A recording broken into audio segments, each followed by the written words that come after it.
I know because like you said, it's Idaho. There's no pro sports team. I know those fans go crazy for you guys. Mhm. They are. Can you Yeah. speak on like you said that having the fans there is important, but speak on just having an environment that all we got is Boise State. This is what we're gonna put all into. Yeah, it means a lot. I remember working a AAU tournament one time randomly my sophomore year, and there was a group of little girls that came up to me asking for a picture, and I was like, how do you even know who I am? Like it was Right. that's how much like it means to them, because all the way up to my senior year, I have some young fans that are like, "You're my favorite player. Like my mom loves you," and just they buy the jersey and want signatures, autograph pictures, and that just like it made an impact to me because it made me realize that people are looking up to me. So Oh my god, that made a Mia. Yeah, huge difference. and when you take a pic, I like the way you pose a special way. Can deal with petty shit, I never let drama get in the way. And you can deal with none of your problems, cause you rather run away. It hurts the most when your family tend to be your biggest pain.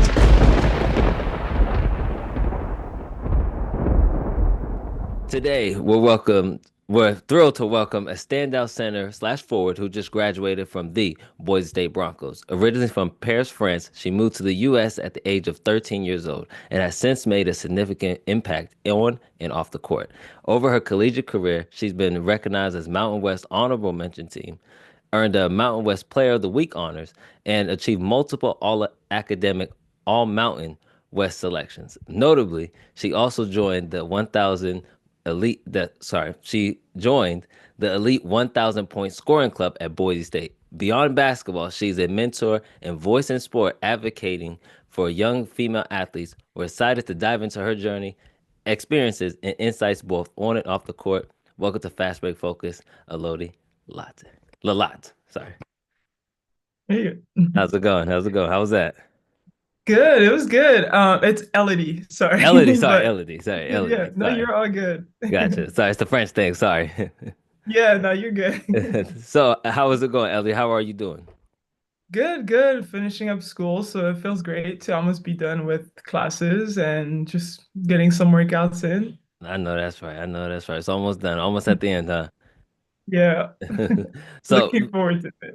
I know that's right. So, I just wanted to just touch base. Can you just start with your upbringing in France and just what got you into basketball?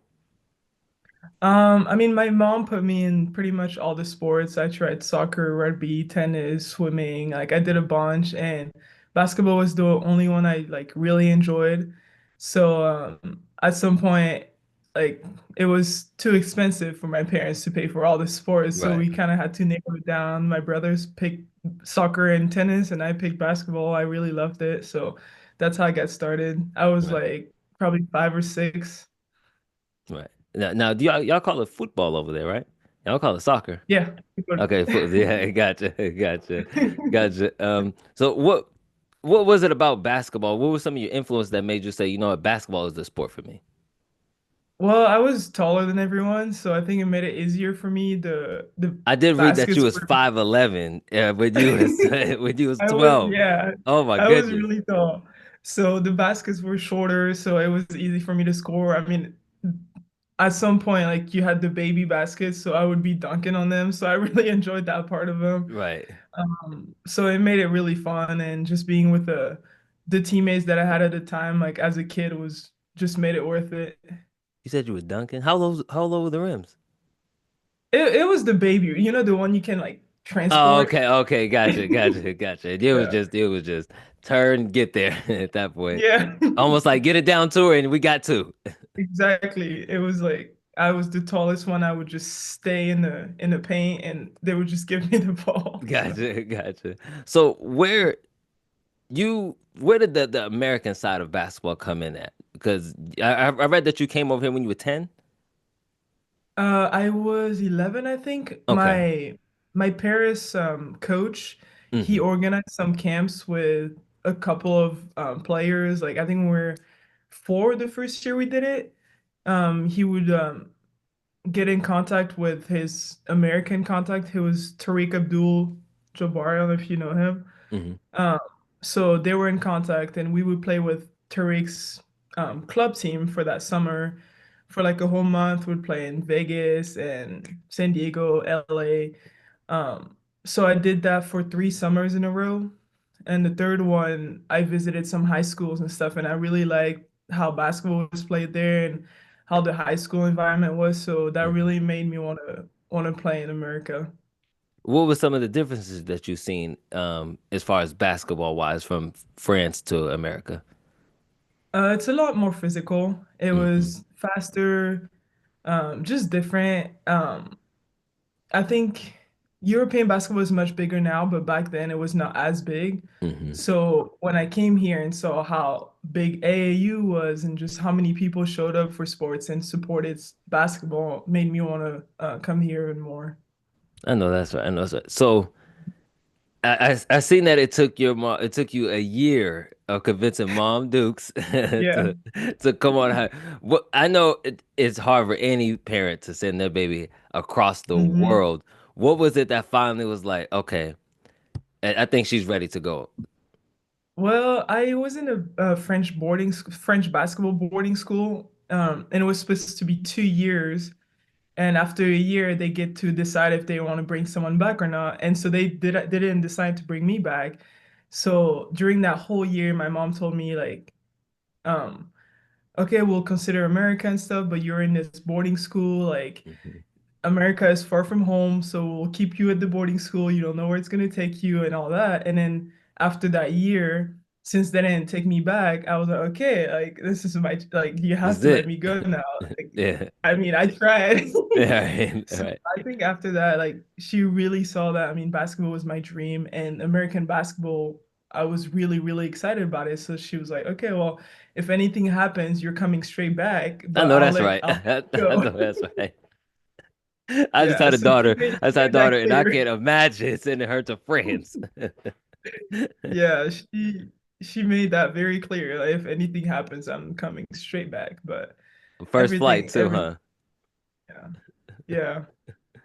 So, Uh, how long did it take you to learn the American language? I would say I was like decent, like fluent in like 4 months, I think, because Dang. I know I was like in the environment. Right. Um, the first high school I went to, I took a French class, but it was to learn English. The teacher would help me learn English. And we had iPads. It was like a private school, so we had Hmm. iPads all the time. So I had Google Translate with me all the time. So that helped me a lot. Okay, that's real nice. Just transition to now you're in America. You're going to high school. What I know you went to two high schools. What was the first high school you went to? Bishop Alamany, Okay, and in LA. yeah, and both you went to both of your high schools in LA, right?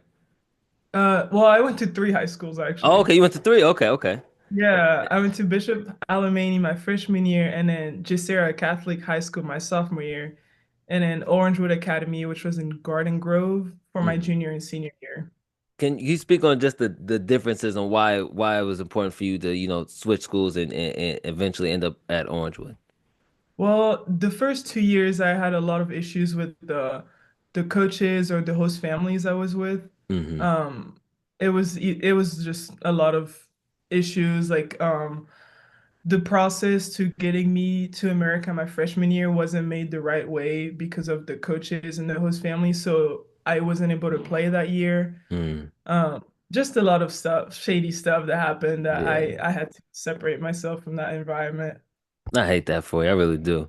So Uh, just going through the recruitment process. So you had I know that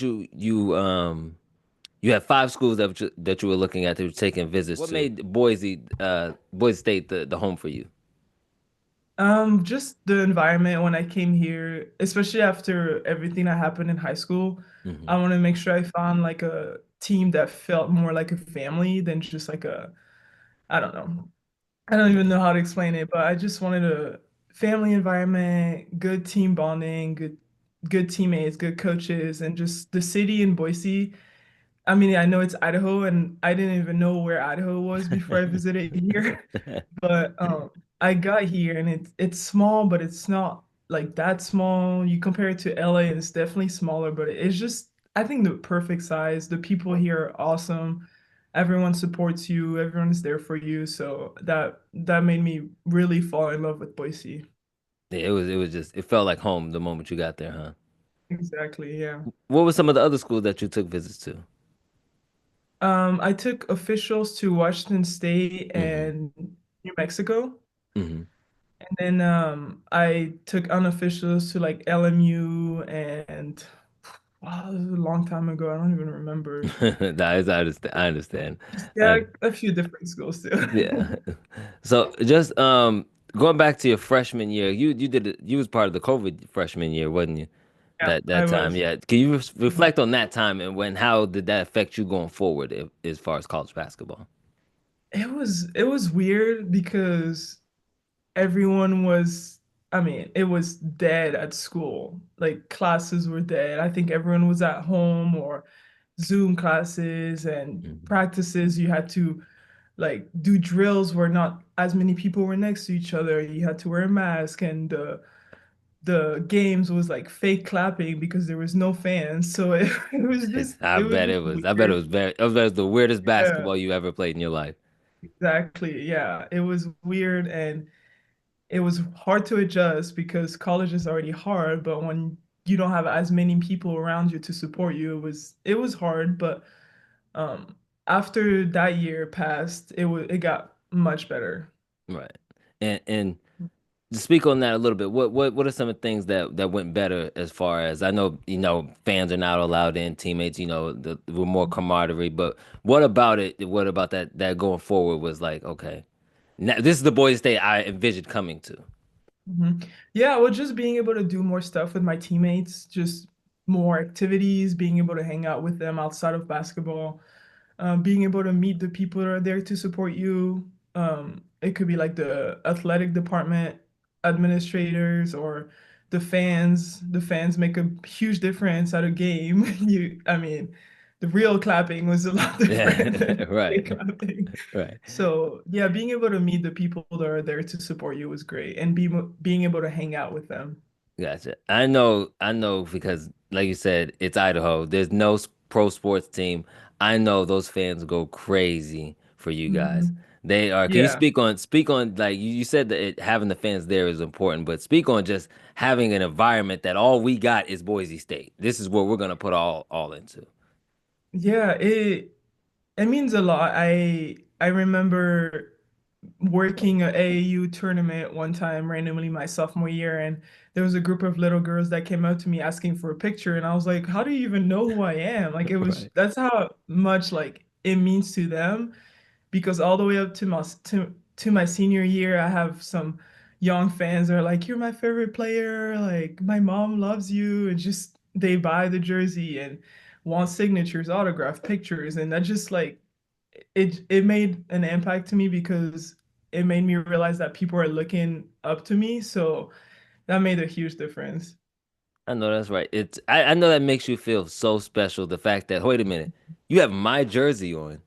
You want my autograph. It's like, can you Mhm. imagine? Could you imagine that at 13 years old when you made that jump? Like, one day there's gonna be a little girl out there that looks up to me, and I'm the reason why she wants to play basketball. Yeah, I did not imagine that. I did not see that coming at all.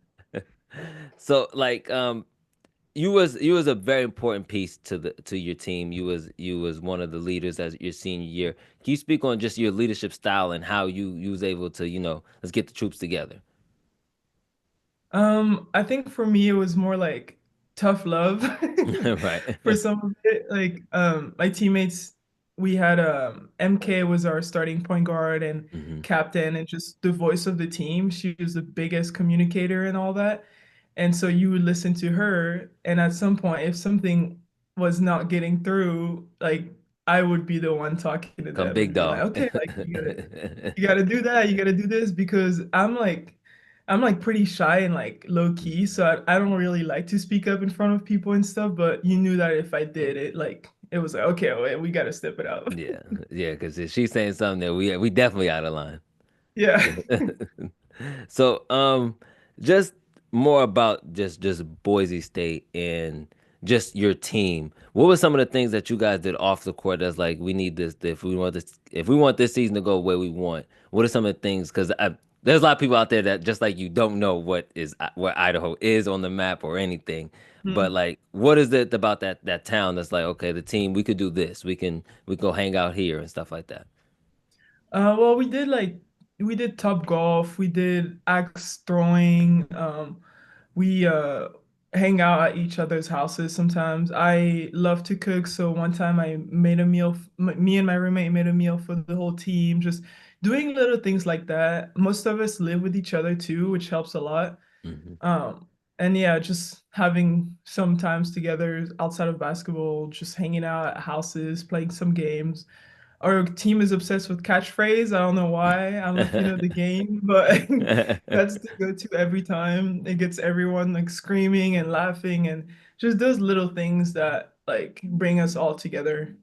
No, that's right. Now, balancing your athletics and your academics, I know that's challenging as a college athlete. How did you manage that? And how are you currently managing it now that you know that school's over, I mean sports is over for you?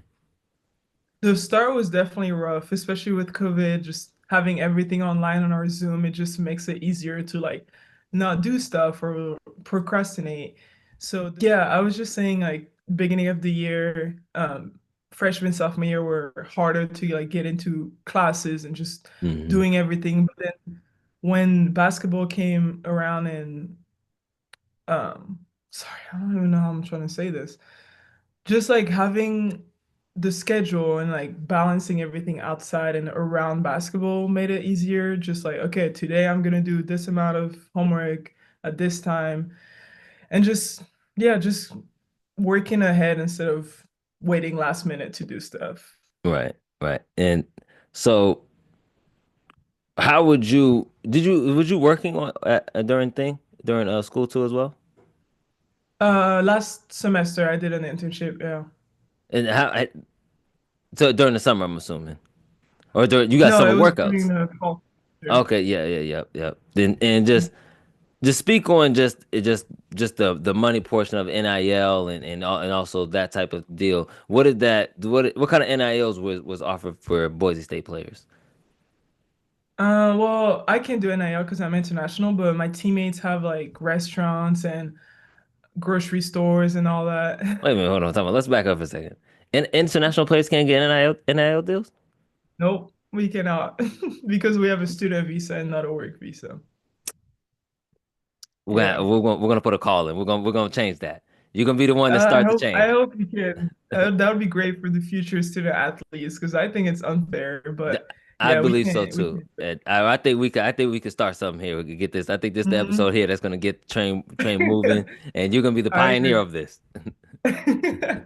Well, I'm there for it. If you need someone to talk, I'll talk. I appreciate it. I appreciate it. I'm all about advancing the women's basketball. So getting you guys in fair opportunities, such as being across the world, is tough in itself. So I didn't know this. How like did that mean something to you? The fact that international players aren't getting this opportunity? Yeah, I mean, we had like a meeting every year about NIL, and they're always like, "Well, international players, this doesn't concern you." And we're like, "Okay, well, when can it concern us?" Because it's been like, I don't know, 4 or 5 years maybe Mm-hmm. now. So you would think that they would have like advanced. And I know a lot of people at Boise State are working to get that changed because of us, because of me and some of my teammates from Australia and football players and stuff. They're working to find a way to have international players be able to benefit from NIL. So Yeah, we're gonna yeah. have to. Yeah, we're gonna have to. I got you. I got you. We're gonna start a train. We're gonna start the movement. All right. Tag me. Got you. So just a little bit of post career. What are some of the things that you want to do post career? I seen that you signed with the management club, an overseas management club, and talk about that adventure. Well, yeah, I just want to play more basketball, being able to travel more, visit Europe a little bit more, and be able to play there, experience more playing styles in just America and France. Hmm. So yeah, just for a few years, I hope to be able to play in like I really want to go to Spain, so that'll be great, and just different countries, be able to do that for a few more years would be great. So no going to France, no go home to France to play. No. I I want to I want to explore more and then maybe end up in France. Yeah. know that's right. I know that's right. You gotta see the world first. You gotta see it. I understand that. Exactly. I understand. How often do you travel back to France? The summers, I go there Okay. for like a month and a half or two. Okay. And was it like that during high school and stuff too? Yeah. Okay, that's good. That's And good. in Well, at high least you get. school, I would, sorry, No, no, go ahead, in go high ahead. school, I was able to go sometimes during like Christmas time. I would be able Hmm. to go for like 2 weeks, but not in college because we only get like five, Yeah. 6 days. Yeah. I know Mom Dukes was not ready to send you back every time. I No. know she cooked her best meals the first and last night you came in. I know Every you single can't let time. this go. Every single time I come home, there is this my favorite meal that she knows is already prepared and made. So She know it. She know it. She had it planned the moment you said, "Mom, I'm coming home this day. Let's go ahead and get it ready, y'all." exactly. So just more about your post playing career as far as Boise State. Um what about I spoke about voice in sport. Can you speak more about that? Well, I did it for what, the first 2 years, just talking about what it is to play basketball and like being able to advocate for others and just show why you're doing it and I guess give other people more reason to do it as well, Right. especially women in sport. I know that's right. I know that's right. And so um just to dive into a little bit more about just the women in sports, what are some of the things that the legacy that you left at Boise State? What is the things that you want to be remembered by? And just what do you want people to think? Okay, when I see that, I remember her for what? I think just toughness, being able to play through it all, just whatever you're going through, just being able to play through that, um, and show that we're just as tough as men. I mean, I don't know, just showing that we could just do just as much as others. I know Um, that's right. my I have a girl here. Her name is Addie, and she loves me, and her mom also loves watching me play. And my senior night game, her mom texted me saying like she remembers one day when I got hit in the nose and I was like gushing blood and stuff, and they thought I was done because I went to the locker room and stuff, and I came back with a mask on, and she used that example for her daughters to show that like you're like you can be tough and you're allowed to be tough. So I like to remember that like just showing toughness, being able to play and be physical and just play hard. I know that's right. I know that's right.